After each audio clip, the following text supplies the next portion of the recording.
Hello दोस्तों, नमस्कार। मैं हवा सिंह चहल, संपादक आपका संदेश। दोस्तों, कल हरियाणा विधानसभा का सेशन शुरू हो चुका है।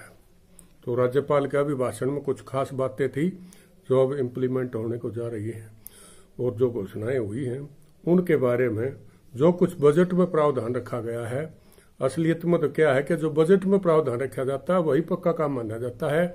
बाकी घोषणाएं तो राजनीति में पता नहीं क्या क्या होती रहती हैं। आज मैं आपको राज्यपाल के अभिभाषण की वो कुछ खास बातें बताऊंगा जो इस वर्ष के बजट में रखी गई हैं। तो और इसके अलावा कुछ और खास समाचार जो आज के हैं वो मैं आपको बता दूं।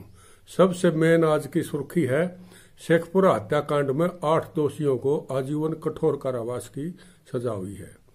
गौरतलब है कि ये जो 4 साल पहले करीब होली फाग के दिन के शेखपुरा में 13 हत्याकांड हुआ था, जिसमें 3 व्यक्ति गोलियों से मार दिए गए थे।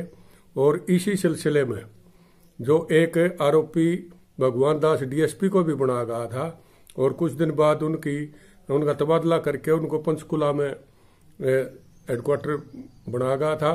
तो वहां उन्होंने खुदकुशी कर ली थी, अपने ही सर्विस रिवॉल्वर से गोली मारकर उन्होंने अपनी जीवन लीला समाप्त कर ली थी। वो भी इसी केस में जुड़े हुए थे। और शेखपुरा में तब से एक पुलिस चौकी का भी गठन किया गया था जो आज तक है। और कल वहां देखने का माहौल ये था कि पूरी तरह से शेखपुरा गांव के अंदर एक किस्म का कर्फ्यू जैसे हालात थे, क्योंकि कल फैसला आया कोर्ट का, और उन सभी 8 दोषियों को जो दोषी करार दिए गए थे इस केस में, उनको 8 साल 8 आदमियों को आजीवन कठोर कारावास की सजा सुनाई गई है। तो दोस्तों, गांव में शांति बनाए रखने की प्रशासन ने अपील करी है। 13 मार्च 2017 को होली फाग के दिन ये 3 कत्ल हुए थे, और ये गुर्जर बिरादरी का मामला था।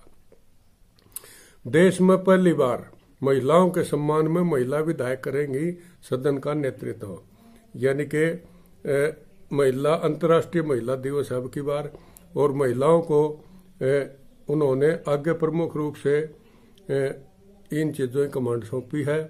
और महिला दिवस के बारे में इन्होंने यही कहा है कि असली महिला सम्मान यही होगा कि विधानसभा में भी जितनी महिलाएं हैं उनको सम्मान के तौर पर उन्हीं से नेतृत्व करवाया जाए। तो ये महिला विधायक सदन का नेतृत्व करेंगे। आंदोलन के 100 दिन पूरे हो चुके हैं, कोई सुनाई नहीं है। आज 5 घंटे के एमपी जाम करेंगे, और 11 से 5 बजे तक 5-6 घंटे ये जाम रहेगा। तो मेरी अपील है कि अगर किसी ने कोई जरूरी काम है तो रास्ता बदल लें अपना, क्योंकि कुंडली मानेसर पलवल रोड को जाम किया जाएगा। और कल से शुरू हो चुके राज्य का बजट अधिवेशन, कांग्रेस विधायक काली पट्टी बांधकर सदन में पहुंचे, और भूपेंद्र सिंह हुड्डा के नेतृत्व में हाईकोर्ट चौक से विधानसभा तक हाथों में काली पट्टी बांधे विधानसभा तक सारे कांग्रेसी विधायक पहुंचे। नेता विपक्ष भूपेंद्र सिंह हुड्डा द्वारा विधानसभा में शोक प्रस्ताव के तुरंत बाद अविश्वास प्रस्ताव पेश किया गया, जिसे स्पीकर द्वारा मंजूर कर लिया गया, और कहा कि इस बिल पर 10 मार्च को चर्चा के बाद वोटिंग कराई जाएगी। हुड्डा ने किसान आंदोलन में मारे गए किसानों को शहीद बताया, जबकि बीजेपी जेजेपी ने इस बारे में कुछ नहीं कहा। पूर्व सीएम भूपेंद्र सिंह हुड्डा पंचकुला की ईडी कोर्ट में पेश हुए। कोर्ट ने 5-5 लाख के मुचलके भरने पर अंतरिम जमानत दे दी। अगली पेशी 15 मार्च को दी है। अब देखना है कि हुड्डा साहब सरकार को घेरेंगे या सरकार हुड्डा साहब को घेरेगी। सरकार द्वारा हुड्डा को घेरा जाना कितना लोकतांत्रिक है, इस बारे में भी सवाल उठ गए हैं, क्योंकि जनता देख रही है कि एन बजट के मौके पर जब अविश्वास प्रस्ताव लाने की हुड्डा तैयारी में है, तो ईडी की कार्रवाई अभी शुरू हुई है, और वही तारीखें दी जा रही है जो बजट के अंदर महत्वपूर्ण दिन है। अगली तारीख भी 15 की दी गई है। इतनी जल्दी, यानी कि सेशन के अंदर अंदर ही उनको घेरने की पूरी तैयारी है, जिसे लोगों ने अभी राजनीति से जोड़कर लोग देख रहे हैं। भिवानी में छेड़छाड़ से परेशान बीए की छात्रा ने जहर खाकर खुदकुशी कर ली है।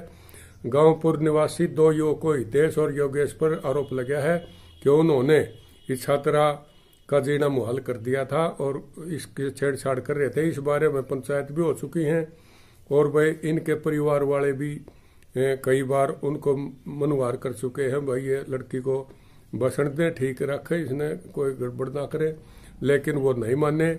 और उसने लड़की ने अपने भाई को बताई तो भाई ने इनसे उलाना दिया इस बात का, तो उसको भी इन्होंने उसके सामने पीट दिया था। तो उन्होंने जबरदस्ती इसके साथ जारी रखी। इसका परिणाम ये हुआ कि लड़की ने मरने का ही रास्ता अपनाया और उसने कल खुदकुशी कर ली। तो इसका मुकदमा दर्ज हो चुका है, आगे देखना कार्रवाई क्या होती है। तो दोस्तों 15 मार्च को दिल्ली की ईडी कोर्ट ने J&K की पूर्व सीएम महमूद मुफ्ती को समन भेजकर तलब किया है। उन पर मनी लॉन्ड्रिंग का मामला बताया है। केस की डिटेल दी नहीं गई है, लेकिन ये भी हुड्डा साहब की ही तरह है, इनको भी अभी उसी जाल में घेरा गया है। अब देखना है वो तो क्या डिटेल बनती है और मनी लॉन्ड्रिंग का मामला कितना फिट बैठता है। हिसार के कुछ होटल मैनेजरों को अवैध कार्य करने के आरोप में गिरफ्तार भी किया गया है और उन पर आरोप ये है कि वो अपने होटलों के अंदर जिस्म फरोशी के या कुछ और अवैध कार्य करते थे, इसलिए उन पर मुकदमे दर्ज करके उनको अरेस्ट किया गया है। और 4 दिनों में 16 लाख से ज्यादा बुजुर्गों ने कोविड वैक्सीन की पहली डोज लगवा ली है। भाई 8 राज्यों के 285 सांसदों में से 50 ने टीके लगवाए हैं। सांसदों से ज्यादा जागरूक देश के बुजुर्ग हैं, क्योंकि इस बात से साबित होता है कि 285 में से केवल 50 सांसदों ने टीके लगाए, यानी कि 235 ने अभी तक टीके नहीं लगवाए, जबकि देश के बुजुर्गों ने 16,17,000 बुजुर्गों ने टीके लगवाए हैं। और सरकार ने अपील करी है भाई ये सांसद और विधायक मंत्री खुद टीके लगवाए, औरों को भी प्रेरित करें टीके लगवाने के लिए। मुकेश अंबानी के घर के नजदीक विस्फोट को धमकी भरी चिट्ठी जो मिली थी, एसयूवी कार के मालिक मनसुख हिरेन की मौत हो गई है। पुलिस ने पूछताछ की थी और आत्महत्या का शक जताया है पुलिस ने, लेकिन उसके परिवार का मानना यह है कि वो आत्महत्या नहीं कर सकते थे, या तो वो पुलिस के डर से या किसी और वजह से वो मरे हैं।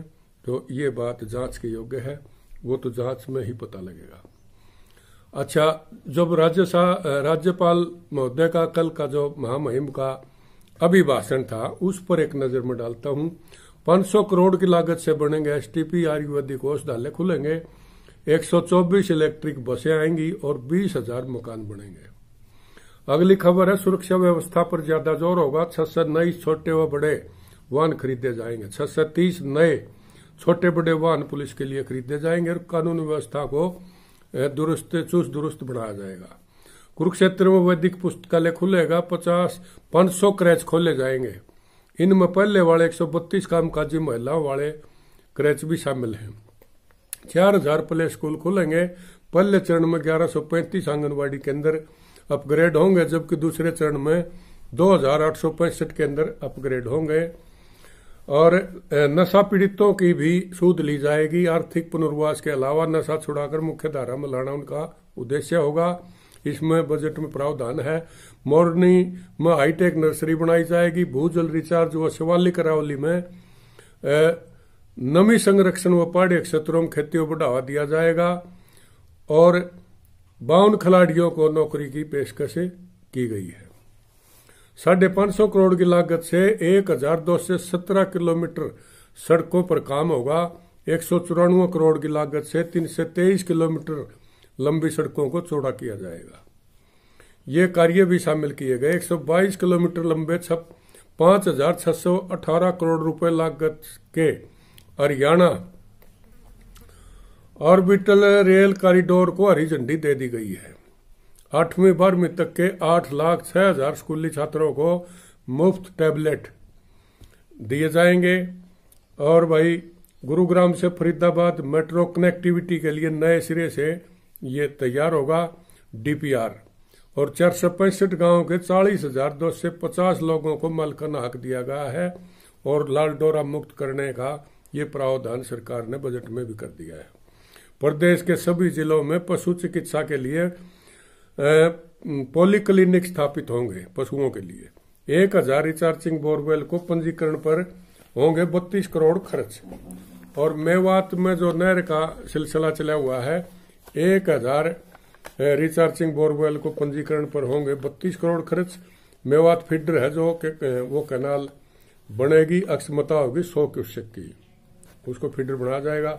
एसपीएम मिशन के तहत 150 गांव में 200 करोड़ के प्रोजेक्ट मंजूर कर दिए गए हैं। यानी श्यामा प्रसाद मुखर्जी एक मिशन इन्होंने चलाया हुआ है भाजपा सरकार ने, तो उसमें ये 200 करोड़ के प्रोजेक्ट मंजूर कर दिए गए हैं जो 150 गांव में होंगे।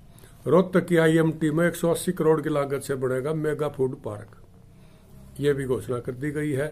इनेलो नेता अभय सिंह चौटाला ने हिसार में वकीलों के बार परिसर में बताया कि कांग्रेस नेता चौधरी भूपेंद्र सिंह हुड्डा कांग्रेस छोड़कर नई राजनीतिक पारी खेलने की फिराक में है।